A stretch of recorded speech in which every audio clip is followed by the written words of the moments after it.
So fantastic. Well, thank you very much for having me. My name is Lewis Black. I am the founder, CEO, president of Almonty Industries. We are the leaders outside of China for tungsten concentrate production. We've been doing this for the best part of 126 years, obviously not myself, but we have about 5 generations of tungsten operational experience behind us. And we currently mine in Portugal. We've got another project, 2 projects actually, in Spain, and we are under construction now for the world's largest tungsten mine in South Korea, which is due to open later on next year. So thank you very much for having me this morning. And let us begin. So essentially, Almonty is, as I said, the leader in tungsten outside of China. China accounts for approximately 83% of the world's production, but we expect that once Samdong is open, which is our South Korean project, we'll produce roughly 30% of all tungsten outside of China and 70–10% of the global supply. And tungsten obviously is considered to be a critical strategic metal by pretty much every major government on the planet. Samdong obviously has many interesting points, because ultimately it is considered to be one of the highest grade deposits, as one of the longest life projects. So we have more than 90 years of reserves, and it's running at around 0.44, which is a JORC compliant resource, which is conservative in its approach. And that ultimately is roughly 2.5 to 3 times the average grade you would find in a tungsten project. And formerly it had been operating up until 1992. We have secured the financing through the OAKB KfW IPEX Bank. So this is a classic project finance lending. And it's taken a great deal of time, because ultimately we are still considered to be a junior. And so ultimately these types of financing packages are more applicable or more normally found in much larger companies. But we felt it was very important to target the best possible financing, because we feel that gives the project the best possible opportunity to succeed. And it's backed with a 15-year offtake for 45% of its output, with a rather unique offtake, which considers that it has a hard floor and no cap on the upside. So this was with the Plancy Group and GDP, but the Plancy Group is considered to be a AAA rated Austrian private company, and has been around for more than 100 years within the tungsten space as a consumer. As I mentioned before, we are considered to be one of the best operating teams in the world, and certainly the best outside of China. We have 5 generations of knowledge from our Panasquare mine, which has been running now uninterrupted for 126 years.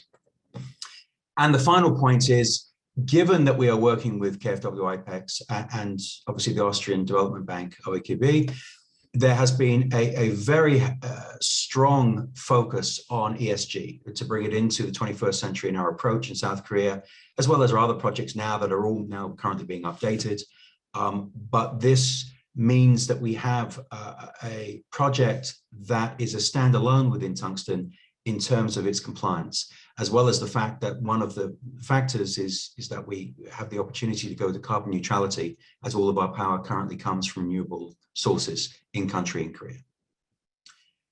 This gives a sort of very broad outline of shareholder base. Obviously, GDP Plancy is now our largest shareholder, followed by Deutsche Rohstoff and myself. And we have ultimately a very heavy slant towards insiders, management, as shareholders. And this, I think, has been proven by the amount of money that we've all personally injected into this over the last few years. And that means that we're very much aligned with our management. The management is very much aligned with the shareholders. This essentially gives a broad outline of the capital structure, and obviously can be referred to at your leisure.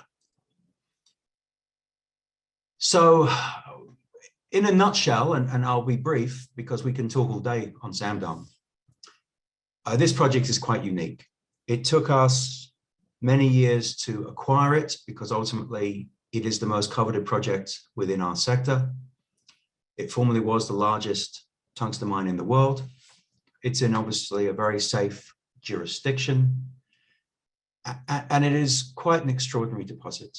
I think that anyone that has visited it or had any contact with it sees that it's on a scale that does not exist currently. There is possibly another project that's in operation in China that's now a depleting resource of a similar type size, but there's nothing else quite like this project. And its longevity is in no doubt, as is the grade and approach that we've taken. We spent 4 years planning how to reopen this site. The entire project was redesigned to bring it into the 21st century, but we embraced many of the principles that have been used for many years. Because we know historically how this project performed. So we have a high degree of confidence, as has KfW, through their independent engineer Hatch, that this project is a very viable project. Give you an idea, our diversification is in jurisdictions where we consider to be that there are safe legal systems. And so that on that basis, we've mainly focused in countries where we find those parameters. And also our mandate from our customers is also to focus in these types of regions. So again, this is essentially the background of Samdong, and it's running about 187 kilometers from Seoul. It's got highway the entire way. We have already all infrastructure to site.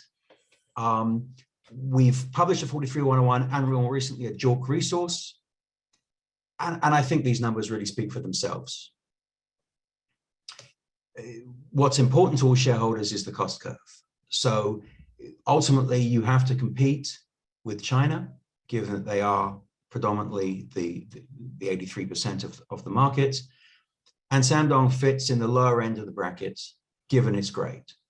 You can see obviously our other project, Los Santos, was sitting in front of Samdong, and Panasquare, which is our mine, which is an older mine, is sitting sort of in the middle of the bracket. So ultimately, we feel that we can be cost competitive irrespective of the hard floor that we have. This goes through the outline of how the deal basically has been put together and gives an idea of the type of structure that we've designed. And I think this is ultimately the backbone of where financially the project will be very secure. We try to de-risk it, not just in the debt that we've attracted, but in terms of the offtake and on the corporate governance that's been applied to this project.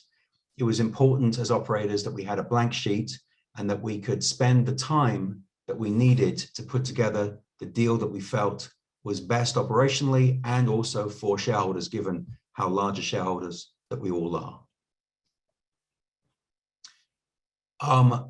The financial performance of this project, I think, is essentially fairly straightforward. This is a high-grade project with a long mine life, with a process that we're employing that was used for 40-odd years at this project. So we know historically that it works. And ultimately, we spent 4 years already underground here, working through the mine development of this resource. So the highlights are it's a long mine life. It has the highest grade in the world, one of the highest grades in the world. The recovery is we're using flotation, so ultimately our flotation is going to capture the bulk of the product. And the cost, well, the grade is it forgives all sins when you have grade. So we expect it to be highly competitive with China. So the highlights are that it's the largest tungsten mine outside of China. It's fully permitted. Financing agreement is signed. We're creating more than 1,100 jobs in the region.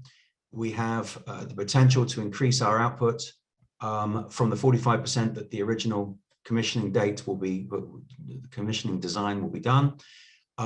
We have enormous support from South Korea in terms of the subsidies that are offered to us, not just tax credits, but also the subsidies. And the fact that it has been built or is being built to the Equator Principles standards, which is the highest international standards for ESG, meaning that we're good in terms of our outlook for our customers for many years. This gives the outline of the drawdown and of the construction. Construction is underway already, and we fully expect to see commissioning in Q4 of next year. I think that ESG has become a cornerstone of what you have to commit to in the mining right now. 4 years ago, it was of less importance, but KfW IPEX Bank was already ahead of the curve on this. And it was one of the founding principles of this financing, that we had to design a project that conformed to the highest international standards, which even if they exceeded what was expected locally. And so a great deal of work has been done on this, and we are now in very good stead to conform to these standards. Essentially, with the health and safety of the project is one of the focuses, the impact on land and biodiversity, groundwater, surface water, waste rock, noise and vibrations. So these are all areas that have been focused on during this project assessment and are now being implemented. Our team, well, you know, I like to say they're a good-looking bunch, but we've all been together a great deal of time. We don't have any turnover of staff. We've all worked together for 15 plus years. We are considered to be the premier operating tungsten team. We don't know anything else. We only know tungsten. We know scheelite, we know wolframite, we know open pit, we know hard rock. Outside of that, we know gravity and we know flotation. Outside of that, we don't know about other metals. Our focus is entirely at this time into tungsten. This gives you an idea of the size. It's a vast, vast project. And we only have knowledge of 2 of the 10 areas that we have on under our mining permits. We know within the other 8 areas, there is extensive evidence of high-grade tungsten, but in the areas that we know of, we have 90-something years. So I think we're going to be good for the next 2 or 3 generations for tungsten output for our customers. Essentially, we've listed in here the various project risks. We feel that we've assessed and addressed problems that we are going to face. We've used all of our operational input and knowledge and 4 years of work to ensure that this project is as de-risked that we can make it, mainly because we have our own money in this. And this is very important to remember. In terms of tungsten outlook of the price, well, we've seen, you know, about, I think 3 months ago, we hit a 2-year high. The price keeps appreciating, as all commodities are. This is a declining resource, and there is now a much bigger push for diversification outside of China. That's not to say that China is not a fantastic operators. They are. They are. We know all of the projects there. But ultimately, we are seeing a continuing strengthening of the price, and I think that's very important. So I think, as a summary, we have addressed, we feel we've complied with all ESG standards that are currently required of our customers. We are fully permitted, and we have engaged some of the best EPC contractor, the former Samsung E&C department, as well as Metso, Autotech, to run the construction on this with firm completion guarantees and cash bonds for the LDs. So I think that we are in a good place. Again, we've had the luxury of time to get to this point. So Panasquare, I think we can go through this very quickly. Panasquare essentially is the most famous tungsten mine in the world. It's been running for 126 years. It produces the highest grade material in the world. It has the highest recovery rate of any gravity plant within tungsten in the world. It is an institution in our business, and we are very fortunate to have it within our company. Los Santos is essentially in care and maintenance right now. It was shut down during last year, during the COVID shutdowns. It is depleted in terms of its resources. It is still a tailings project, and we will reactivate that shortly. But basically our focus now is on Samdong. Valtrashal is a project that we developed to replace Los Santos. It can use the plant that is in Los Santos, obviously therefore drastically reducing the capex to reopen. And we hope to have our permits, fingers crossed, full permits. We have some already, but our full permitting sometime later this year, by the end of this year. But obviously everything now has been delayed because of what's happened in Europe with COVID, and a lot of departments are only now just starting to reopen. Look, I mean, tungsten's in everything. I think that's probably the best way to put it. Roskilde's have now transitioned it from an industrial metal to a technology metal. It is in every part of all parts of your life, all facets of your life. You have contact with tungsten, whether you know it or not. And in terms of the push to a green future, you need a lot of tungsten, not just for EVs, not just for nuclear power stations, fusion reactors, for EV charging stations, even the manufacturing of the EVs themselves. You need tungsten. It is a niche market, but an irreplaceable one. And if it doesn't exist, none of these products exist, because you have nothing to substitute it with. And I think this is very important to understand. And if we do an assessment of most important among the raw materials, tungsten is in more than anything else. You would ask, why do not more people talk about it? Well, there are very few of us outside of China. The customer base is a very mature customer base. They're all essentially vertical operations, all the way through to the end users of the Boeings, the Airbuses, the Apples, the Samsungs, the car manufacturers. So it is a very mature sector. And it's, I think ultimately the sector's often enjoyed the peace and quiet of it, but don't underestimate how important this commodity is. And that's demonstrated by the support we've received from the German government, the Korean government, and the Austrian government. As I said, it's in everything and everything that matters. So I think that's something which is self-explanatory. Again, from the smallest parts in cell phones to the screens in your televisions, it's in basically every part of what you expect to find it in, because ultimately durability is the cornerstone, and its conductivity and its way to dissipate heat. So this is where we currently stand with our peer groups. Look, there's many of both the market and the shareholders ascertain that we are currently undervalued, but ultimately the market, will set the value of this project. Sometimes we're not as efficient to get our message out there to the wider market. We are now trying to address that now that we're fully financed and we are now starting construction. We have something very real to talk about, and I can focus more time in bringing the story to everybody, so that we can focus the attention of how significant this project is in terms of where it sits amongst the peer group. So in conclusion, it'll be the largest Chinese producer, non-Chinese producer, has a unique team of tungsten operators. Samdong mine is the big one within our sector, has a tier 1 project finance. And we have a very strong partnership and shareholder support, both in our customer and in essentially the founding members of Almonty. And of course, this is our background, which I think is self-explanatory. This is a breakdown of in fact, the debt structure. And of course, this is basically smarter people than me have put together a chart where they look at where they expect the share price to perform as we hit each of our benchmarks and bogeys. And there we are. Thank you very much for hearing me out.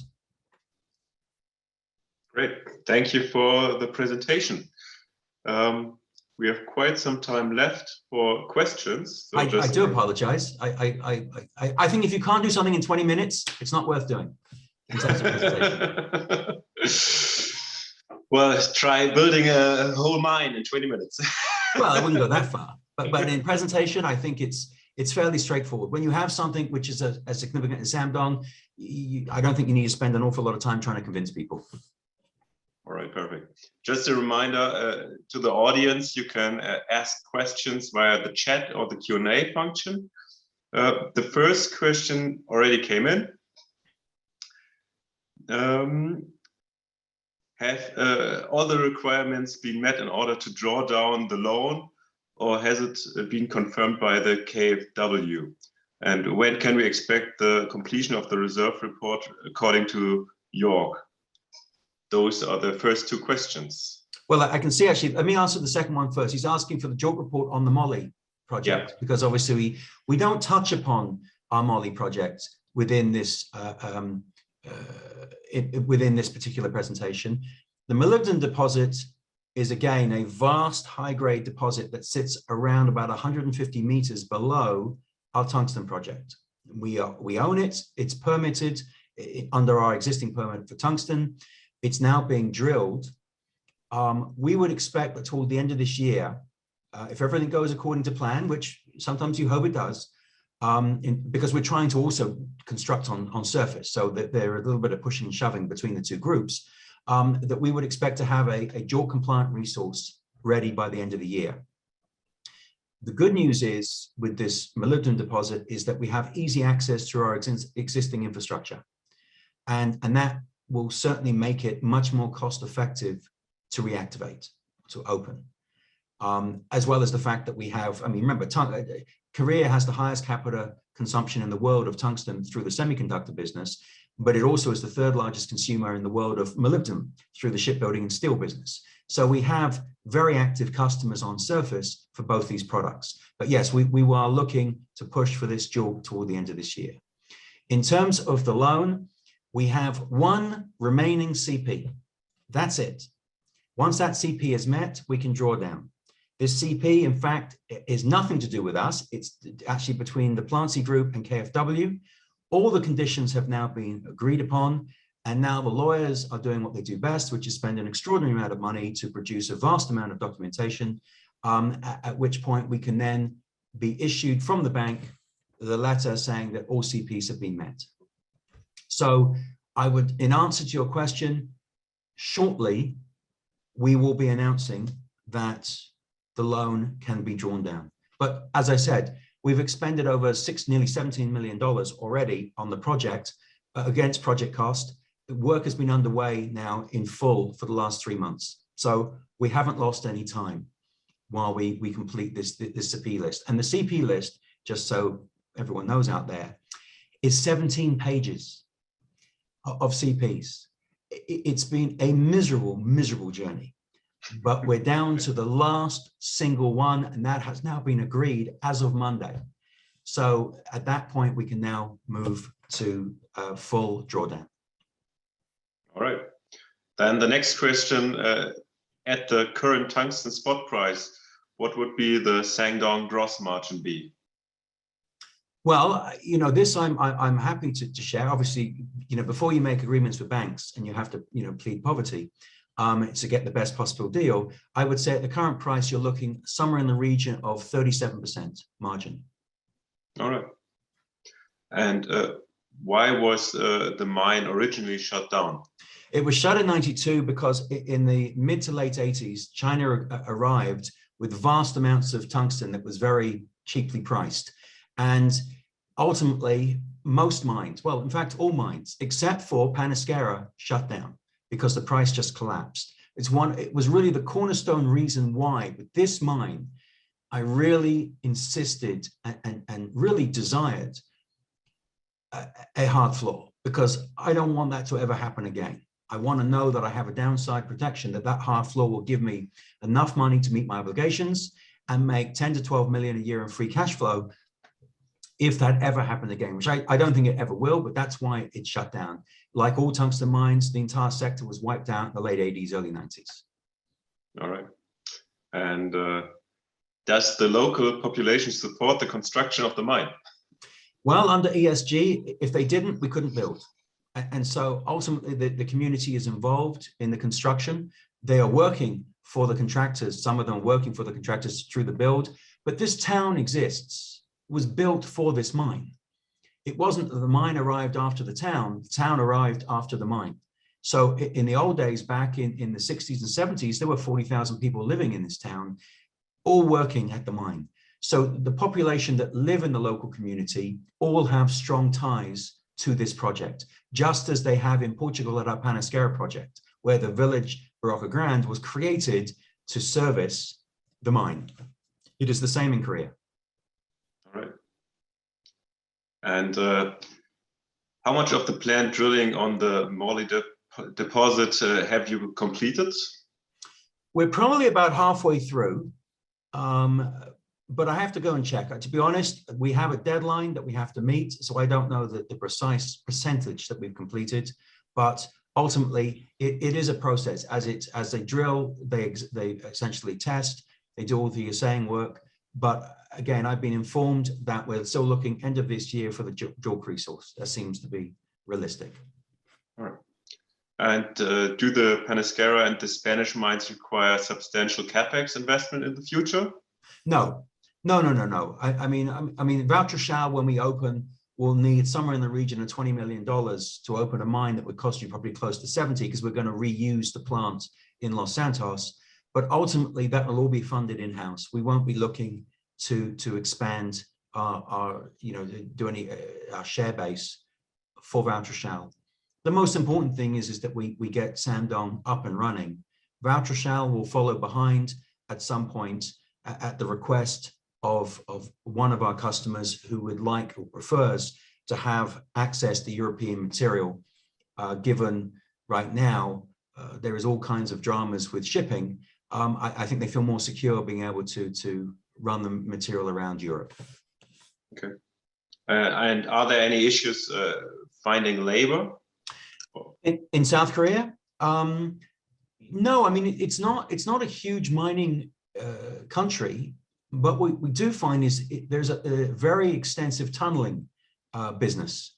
So within the Seoul National University, which is the equivalent of their Harvard, there's extensive geology courses, extensive mining engineering courses that are all focused to move into the tunneling industry. And in our experience as operators, we've always found tunneling operators to be very good underground. They understand exactly how to run to budgets, to precision. So ultimately, it's a yes and no answer. No, because we have access to good operators. Yes, there's not a huge mining community in South Korea, but modern mines are far more focused on automation than they were in the past. And our team in Portugal is essentially relocated to South Korea during the build, where our training programs will continue. But we're using flotation as a plant, so we need obviously much less monitoring there than we do in a gravity plant. So I feel confident that we have what we need to cover the bases that we have to do. All right. The next question is the Sangdong mine project sounds like the project which is a previous iteration was the old Wolf Mining Brian Wesson. Can you explain how it came from there to Almonty? Well, I mean, obviously they were with Mr. Wesson and Wolf and Dundee, and they had at the time a deal with an offtake with a company that was owned by Berkshire Hathaway. But basically the downturn in the bear market hit all commodities. They essentially couldn't raise further money at that time because they ran out of money. They weren't unique. There was an entrenched management team, it was true, but we saw an opportunity to finally get our hands on what we consider to be the best tungsten project in the world. And we made a deal, obviously, with Dundee.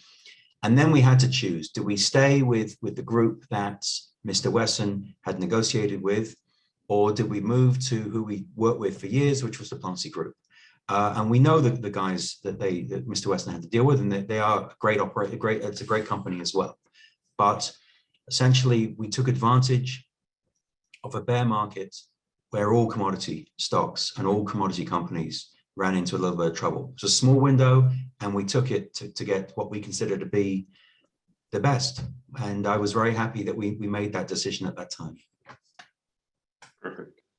And And are there any other competitive new tungsten projects in development in any other part of the world? Sure. I mean, look, it's always difficult to talk about, other projects because, well, I mean, we may know a lot about them because we do extensive work on studying all projects. I mean, there's King Island Shielet in Australia. I read that they're going to try and reopen the old Hemerdon project in the UK. I know that in China, they're looking at another project in Hunan province to look to develop and open. They are really the main ones that we're aware of. Tungsten has always relied heavily on artisanal mines out of South America, out of Africa, and a little bit out of Mongolia. Obviously, more recently, they've lost access to the material coming out of Myanmar because of the political situation there. And that's now really all absorbed into China. But I think ultimately, you're going to see more tungsten projects or more investment coming into the tungsten sector because I think that the industry demands further diversification, more choice of sources. And so, yes, there are other projects coming forward. How do they compare to Shandong? Well, they ultimately don't have the greater longevity, but that doesn't mean that they're not good projects. Okay. And China has some major power issues. And do you expect China to temporarily halt the tungsten production? Is tungsten mining very energy intensive? Well, they're already restricting the working hours for APT plants. APT is the next downstream product from concentrate. And ultimately, that is energy intensive, very energy intensive. And so, yes, we are already seeing shutdowns. We're seeing the firming of the price as one of the consequences of this, as well as the fact that demand is increasing. The higher commodity prices go up, especially in the US regarding to oil, the more tungsten that's consumed, that's spot tungsten, and the more tungsten that's spot consumed drives the price. So I think it's another factor for China to consider. But yes, they are already restricting operating hours for APT plants. And South Korea wants to increase the reserves of tungsten. So the country negotiates with Almonty, or? South Korea, yes, they are going to increase their strategic metal stockpile. One of them is tungsten. There is going to be a list of 100 companies that South Korea is going to appoint to take care of each one of a particular area. Yes, we are in a discussion with the government regarding being one of those 100 companies. But at this time, it's still a process. They are not looking to replenish immediately, but they are looking to replenish going forward. And so I think the government accepts it makes great sense for their only domestic tungsten project to look to help and assist in the replenishment of that stockpile. But at the moment, it's going through a process of conversation. I think once this project is fully underway and the drawdown has occurred, a lot of pins will start to be put in the map, especially things like this. All right. So no further questions at the moment.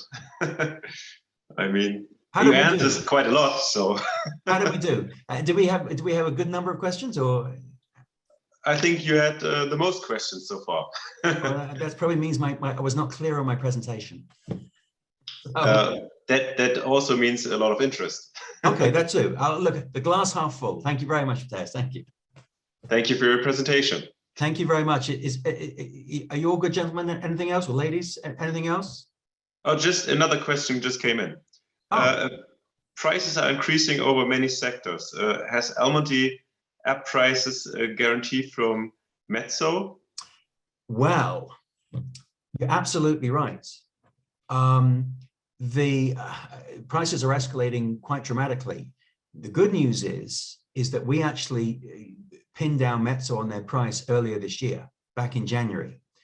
And so we took the risk, as it were, that we were going to close this financing shortly, because otherwise we would be looking at least a 35% price escalator on this equipment. And so we have actually locked down the pricing. And that, I think, was in retrospect a great move, as well as the fact that it means we're going to get delivery end of January next year, which keeps me right on schedule, because it was my long lead time pieces of equipment, the mills. So yes, we have locked in the pricing there. We are looking at some escalations for building materials, steel, wood, as such on site, but we feel that that's going to be easily accommodated within the 15% contingency compiled within our project financing model. Right. Two more questions are coming in, so I think we won't stop here. Where do you see Almonty in 10 years? Well, I mean, Samdong will be open. I would imagine the molybdenum will be open. I think that we enjoy a great amount of goodwill, both in Portugal and in South Korea.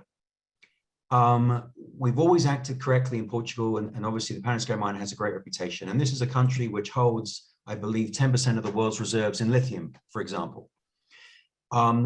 There are many areas that we are trusted in within these two jurisdictions. And I would imagine over the next 10 years, we will continue to honor that trust and look to continue to expand or expand into strategic technology metals that are very important for our hosts.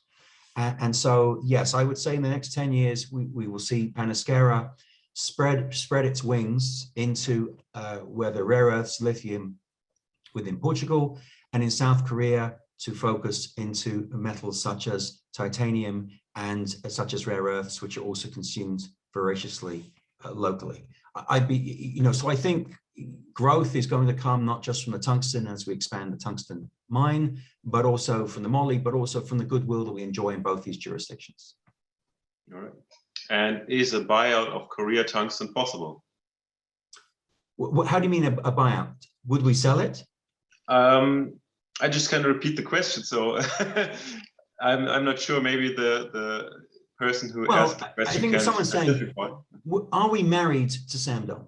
You know, as operators, we have a deep affection and fascination for this project because it's unique, and it's very similar to Panasquare was 40 years ago. High grade, long life, has an enormous impact it's going to have on the tungsten sector. But as shareholders, we have that responsibility as well.